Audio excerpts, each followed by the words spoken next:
20 minute কথা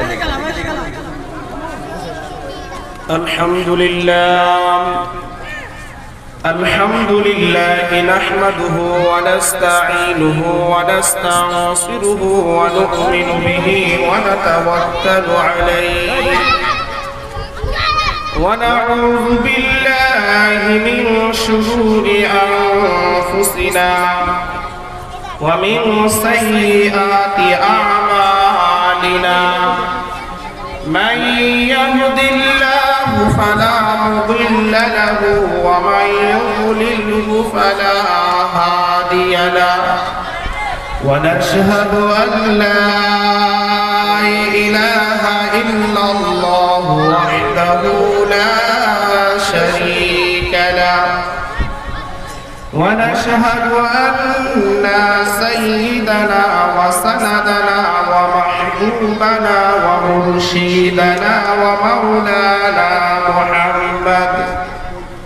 محمدا عبده ورسوله أرسله بالحق بشيرا ونذيرا وداعيا إلى الله بإذنه وسراجا منيرا أما بعد فأعوذ بالله من الشيطان الرجيم إن الله وملائكته يصلون على النبي يا أيها الذين آمنوا صلوا عليه وسلموا تسليما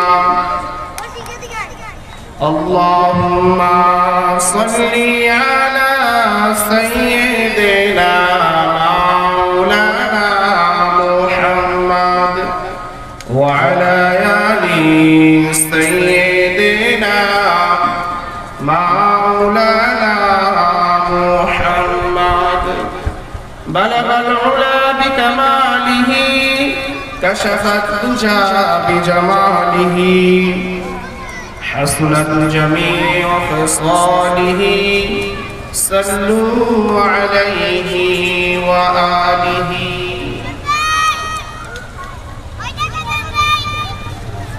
صوت القرآن হিফজ মাদ্রাসা কর্তৃক আয়োজিত তৃতীয় বার্ষিক ওয়াজ ও মাহফিলের সম্মানিত সভাপতি, আজকের এই মাহফিলের প্রধান অতিথি, বিশেষ অতিথি,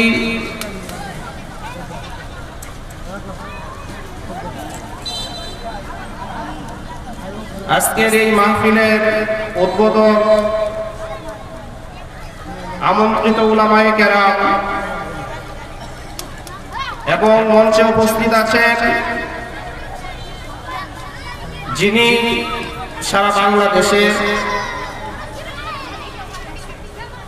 ওয়াজ করে থাকেন, শহর গ্রাম এমনকি গ্রামের প্রত্যন্ত অঞ্চল পর্যন্ত যিনি দিনের দাওয়াত দিয়ে যাচ্ছেন, ইখলাসের সাথে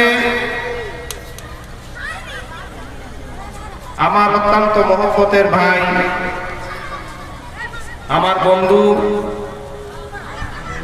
প্রখ্যাত ওয়াইজ হযরত মাওলানা আব্দুল ওয়াহাব জহুরী সাহেব,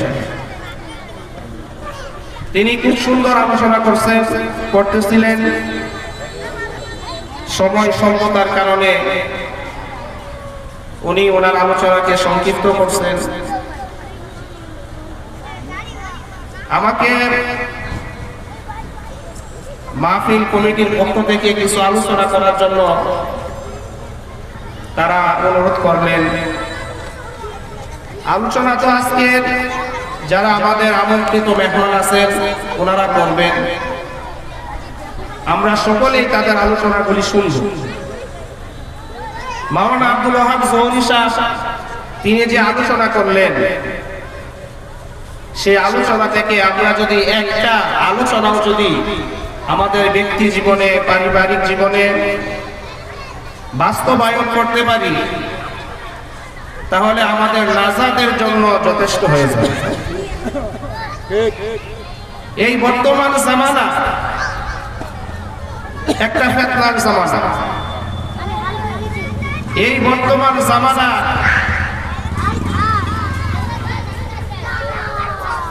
অশ্লীলতা এবং বেহায়াপনা বারবার বেশি থেকে বেশি বাড়তেছে। সামনে যতদিন আসবে মানুষের মধ্যে অশ্লীলতা বেড়ে যাবে। রাসূল কারীম সাল্লাল্লাহু আলাইহি ওয়াসাল্লাম তিনি নারীদের ব্যাপারে, তিনি মুসলিম নারীদেরকে যেভাবে চলার জন্য বলছেন, যেভাবে চলার জন্য দিক নির্দেশনা দিয়েছেন, সেইভাবে নারীরা এখন আর পর্দা পশিদা মতো চলে না। তারা সেই জাহিলিয়াতের যুগে নারীদের মতো বেপর্দা অবস্থায় চলাফেরা করে। বর্তমান সময়ে যে সমস্ত তরুণ যুবক সমাজ আছে, তারা আস্তে আস্তে দিন থেকে, ইসলাম থেকে দূরে সরে যাচ্ছে। এর কারণ হলো আমাদের মধ্যে কোরআনের জ্ঞান না থাকার কারণে, হাদিসের জ্ঞান না থাকার কারণে, ইসলামী শিক্ষা আমাদের মধ্যে না থাকার কারণে। ভাইয়েরা আমার, আল্লাহ রাব্বুল আলামিন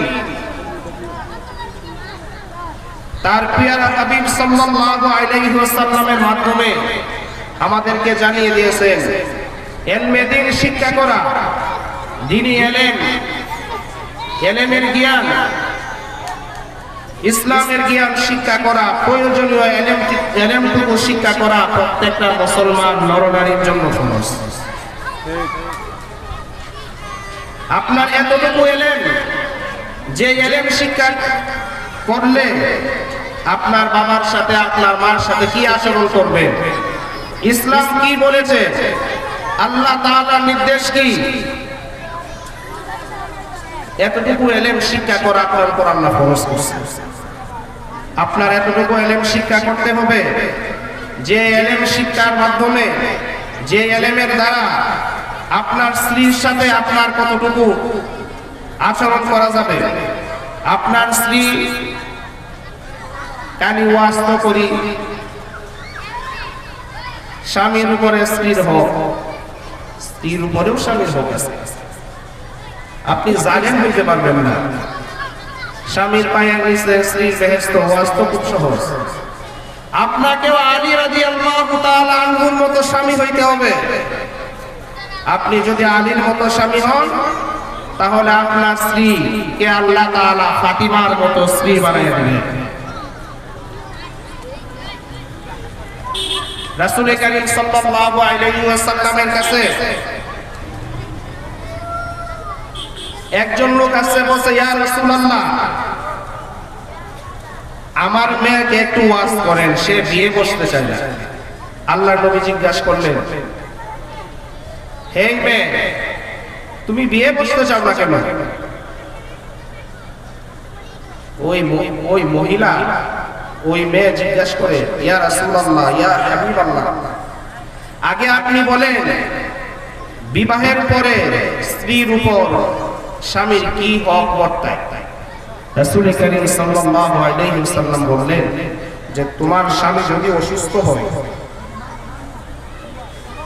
তার শরীরে যদি পুজ হয়, যদি পোকাও করে, আর যদি জিহ্বা দিয়ে যদি তুমি কি আলতোভাবে সেটাও যদি তুমি পরিষ্কার করো, তথাপি তোমার স্বামীর হক আদায় হবে না। ইয়া রাসূলুল্লাহ, এই ভয়ে আমি বিবাহ করতে চাই না। স্ত্রীর উপরে স্বামী, স্বামীর উপরে স্ত্রী কি হক, আবার স্ত্রীর উপরে স্বামী কি হক?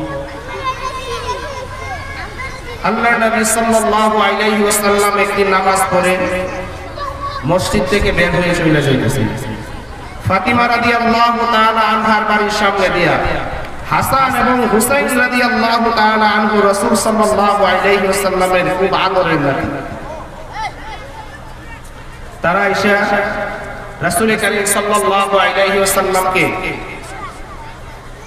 দুই হাতের মধ্যে ধরলেন আর বললেন, ইয়া রাসূলুল্লাহ, ইয়া হাবিবাল্লাহ, ওগো আল্লাহর পয়গম্বর, আপনি আল্লাহর পয়গম্বর। আমার নানা কি, আমার নানা হাসান হুসাইন কি রাসূলের কি হয়? নাতি। আয়েশা বলে যে আপনি আমাদের বাড়িতে চলে যেতেছেন কেন? আমার মাকে দেখে যাবেন না? রাসূল সাল্লাল্লাহু আলাইহি ওয়াসাল্লাম ফাতিমার বাড়ির সামনে দিয়ে যায়। ফাতিমাও বের হইলেন। রাসূল করিম সাল্লাল্লাহু আলাইহি ওয়াসাল্লাম মুখটা ঘুরিয়ে দিলেন। ফাতিমা ডাক দিয়ে বলেন, আব্বা, আপনি আমাকে না দেখে চলে যেতেছেন। আল্লাহর নবী সাল্লাল্লাহু আলাইহি ওয়াসাল্লাম বলেন, ফাতিমা, আমি শুনেছি তুমি আলীর সাথে বেয়াদবি করছো। স্বামী যদি অসন্তুষ্ট হয়, মহান রব্বুল আলামিনও অসন্তুষ্ট হয়ে যায়। আর স্বামী অসন্তুষ্ট অবস্থায় যদি তুমি ইন্তেকাল করো, আমি রাসূল তোমার জানাজাতে অংশগ্রহণ করব না। আমার রাসূলের দোয়ায়ও তোমার পরকালে কোনো কাজে আসবে না। পর্দার আড়ালের মা ও বোনেরা, আমরা অনেক সময় অজ্ঞতার কারণে স্বামীদের সাথে দুর্ব্যবহার করি, তুই তুকারি করে ফেলি। আল্লাহ তাআলা আমাদেরকে এত বড় জঘন্য পাপ থেকে হেফাজত করুন। আর স্বামীদেরও কিছু দোষ আছে, তারা সামান্য বিষয় নিয়ে খুব বাড়াবাড়ি করে। না, এইগুলি করা যাবে না। বিশ্বনবী হযরত মুহাম্মদুর রাসূলুল্লাহ সাল্লাল্লাহু আলাইহি ওয়াসাল্লাম তিনি যখন নবুয়াতের দায়িত্ব পেলেন, তিনি নবুয়াতের আল্লাহ তাআলার বিশ্বনবী হযরত মুহাম্মদুর রাসূলুল্লাহ সাল্লাল্লাহু আলাইহি ওয়াসাল্লাম তিনি নবুয়াতের দায়িত্ব পালন করতেছেন, কালেমার দাওয়াত দিচ্ছেন, রাষ্ট্র পরিচালনা করতেছে। উম্মাহাতুল মুমিনিন আয়েশা রাদিয়াল্লাহু তাআলা আনহা বলেন, রাসূল যখন আমার ঘরে আসতেন, অনেক সময় আমার খাবার রান্না করতে দেরি হয়ে যেত। আল্লাহর নবী সাল্লাল্লাহু আলাইহি ওয়াসাল্লাম তিনি আয়েশা রাগ করতেন না। তিনি আয়েশা কি করতেন না? রাগ করতেন না। রাসূল বলতেন, ফাতিমা, আয়েশা, তুমি আগুন ধরাও, আমি রুটির কামির বানায় দিই। রাসূল করিম সাল্লাল্লাহু আলাইহি ওয়াসাল্লাম আয়েশাকে আগুন ধরানোর কথা বলতেন, আর প্রিয় নবী সাল্লাল্লাহু আলাইহি ওয়াসাল্লাম রুটির কামির বানাইতেন। বলতেন, তুমি মাছ কাটো, আমি তোমার তরকারিগুলি কেটে দেই। আয়েশা বলেন, আমার হাবিব, আমার প্রিয় স্বামী রান্নার কাজেও আয়েশা আমাকে সহায়তা করতেন, আমার সাথে রাগ করতেন না। আমাদের আকলাগুলো উল্টা। বাহির থেকে যদি আসে, কি করছো, কি করছো? ওই যে ওয়াজ, স্বামীর পায়ের নিচে স্ত্রীর বেহেশত। আরে স্বামীর পায়ের নিচে স্ত্রীর বেহেশত, এটাও যেমন সত্য। আপনার স্ত্রী যদি আপনার প্রতি অসন্তুষ্ট থাকে, তাহলেও আপনার জান্নাতে যাওয়া আপনার জন্য হবে অসম্ভব। আপনার জন্য কি হবে? অসম্ভব হবে। সম্মানিত উপস্থিতি, স্বামী এবং স্ত্রী, স্বামী এবং স্ত্রী একজন অন্যজনের উপর কি হইতে হবে? কি করতে হবে? ইহসান করতে হবে। এবং আল্লাহ তাআলার কাছে দোয়া করতে হবে, আল্লাহ আমাদের মধ্য থেকে এমন সন্তান দেন যে সন্তানগুলি আব্দুল কাদের জিলানী হয়। যে সন্তানগুলি কি হয়? আব্দুল কাদের জিলানী হয়। আব্দুল কাদের জিলানীর আব্বা আল্লাহর ওলি ছিলেন, তার মাও আল্লাহর ওলি ছিলেন। সে আল্লাহ ওয়ালা এবং আল্লাহ ওয়ালা পুরুষ, আল্লাহ ওয়ালা মহিলার ঘরে আব্দুল কাদের জিলানীর মতো সন্তান জন্মগ্রহণ করে। মা বাবার সাথে ভালো আচরণ করতে হবে। একজন সাহাবী রাসূল করিম সাল্লাল্লাহু আলাইহি ওয়াসাল্লামের কাছে এসে জিজ্ঞাসা করেন, ইয়া রাসূলুল্লাহ, আমি খেদমত করব কার? আল্লাহ নবী মুহাম্মদ আরবি সাল্লাল্লাহু আলাইহি ওয়াসাল্লাম বললেন, খেদমত করো তোমার মা উম্মুকা। কি বললেন? উম্মুকা, তোমার মা। সাহাবী জিজ্ঞাসা করেন, ইয়া রাসূলুল্লাহ, এরপরে খেদমত করব কার? রাসূল কারীম সাল্লাল্লাহু আলাইহি ওয়াসাল্লাম বললেন, উম্মুকা, তোমার মা। ইয়া রাসূলুল্লাহ, এরপরে খেদমত করব কার? আল্লাহ নবী সাল্লাল্লাহু আলাইহি ওয়াসাল্লাম আবারো বললেন, উম্মুকা, তোমার মা। আল্লাহ নবী সাল্লাল্লাহু আলাইহি ওয়াসাল্লামকে সাহাবী জিজ্ঞাসা করলেন, ইয়া রাসূলুল্লাহ, আমি বুঝলাম আমি আমার মায়ের খেদমত করব, এরপরে খেদমত করব কার? বিশ্ব নবী মুহাম্মদুর রাসূলুল্লাহ সাল্লাল্লাহু আলাইহি ওয়াসাল্লাম বলেন, সুম্মা আবুকা, তোমার বাবা। তোমার বাবা। আল্লাহর নবী সাল্লাল্লাহু আলাইহি ওয়াসাল্লাম এখানে তিনবার বললেন, উম্মুকা, তোমার মা, তোমার মা, তোমার মা। এরপরে বললেন, সুম্মা আবুকা, তোমার বাবা। তাহলে এই হাদিস দ্বারা একথাই প্রমাণিত হয়, বিশ্বনবী মুহাম্মদুর রাসূলুল্লাহ সাল্লাল্লাহু আলাইহি ওয়াসাল্লাম নারীদেরকে সবচেয়ে বেশি অধিকার দিয়ে গেছে। সবচাইতে বেশি অধিকার দিয়ে গেছে। 6 ভাগের 3 ভাগই দিয়েছে নারীদেরকে। এটা কিসের ক্ষেত্রে? সম্মানের ক্ষেত্রে। নারীরা মায়ের জাতি, তাদেরকে সম্মান করতে হবে, শ্রদ্ধা করতে হবে, আদর করতে হবে, স্নেহ করতে হবে। নারীদেরকে আল্লাহ নবী সাল্লাল্লাহু আলাইহি ওয়াসাল্লাম তিনি একজন লোক এসে রাসূলের কাছে বলেন, ইয়া রাসূলুল্লাহ, আমার জিনা করতে মন চায়। কি করতে মন চায়? আল্লাহ নবী সাল্লাল্লাহু আলাইহি ওয়াসাল্লাম রাগ করলেন না। আমাদের সমাজের নেতার কাছে এসে এমন কথা জিজ্ঞাসা করলে কি মনে করছেন? থাপ্পড় করে বলাই দিলেন। রাসূল কত হিকমতওয়ালা ছিলেন।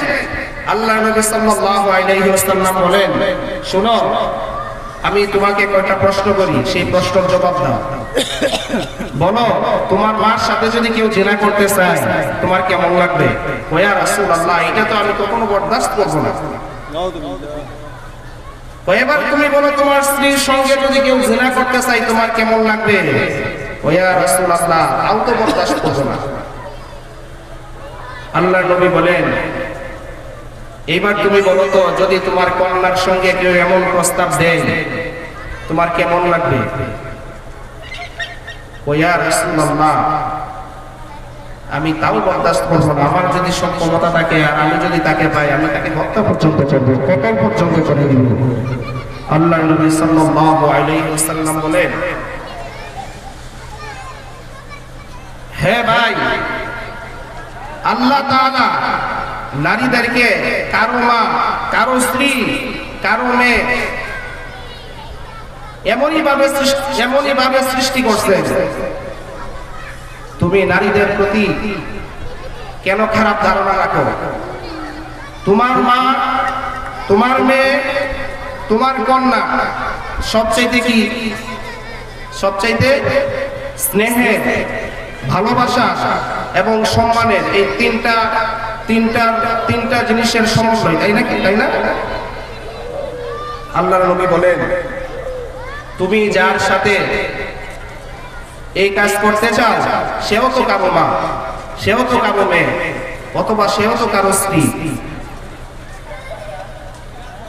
ওই লোক তওবা করলেন এবং কালিমা পড়ে ঈমানদার হয়ে গেলেন।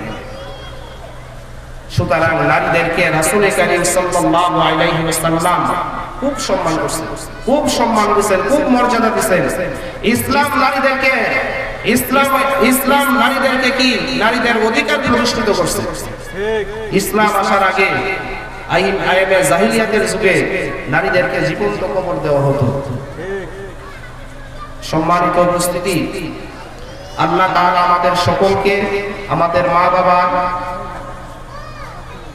খেদমত করার, তাদের সাথে ভালো আচরণ করার তৌফিক দান করুন এবং আমাদের অর্ধাঙ্গিনী যারা আছেন তাদের সাথে উত্তম আচরণ করার তৌফিক দান করুন।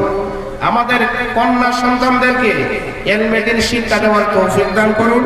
আমাদের ছেলেদেরকে আলেম বানানোর তৌফিক দান করুন। আসসালামু আলাইকুম ওয়া রাহমাতুল্লাহ।